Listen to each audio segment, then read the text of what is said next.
हा जी.आर. आहे राज्यातील सार्वजनिक विद्यापीठांमधील अकृषी अध्यापकांच्या भरती प्रक्रियेमध्ये अधिक पारदर्शकता आणण्यासाठी कार्यपद्धती विहित करण्याबाबत एक कार्यपद्धती विहित केलेली आहे।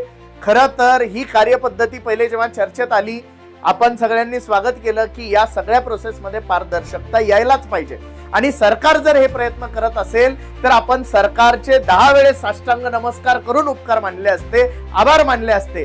पण ही पारदर्शकता आणण्याच्या नादात आपल्याला या प्रोसेस मधूनच हाकलण्यात आलेला आहे। आता बऱ्याचदा लोकांना तुमच्यापैकी असं वाटेल की नाही नाही ते तर फार क्वालिटीचं करतायत वगैरे करतायत, हे करतायत ते करतायत, ते सगळं खरं आहे। परंतु जेव्हा तुम्ही ग्रामीण भागात जन्माला येतात, सामान्य कुटुंबात जन्माला येतात आणि जेव्हा तुम्हाला शिक्षणाबद्दलची पूर्ण माहिती नसते, जेव्हा तुम्ही कुठे ऍडमिशन घेतात, NIRF रँकिंग वगैरे वगैरे असले काही होते का विद्यापीठाला आजच्या 15 वर्षापूर्वी 20 वर्षांपूर्वी असं कुठे लिहून होतं का की या विद्यापीठाचा हा रँकिंग आहे, इथे ऍडमिशन घेऊ नका नाहीतर भविष्यात तुम्हाला अडचणी येतील, असं कुठे लिहिलेलं होतं का? तर नाही। म्हणून ही आपली फसवणूक आहे। ओके, तर महाराष्ट्र शासन उच्च व तंत्र शिक्षण विभाग शासन निर्णय क्रमांक वगैरे इथे दिलेला आहे।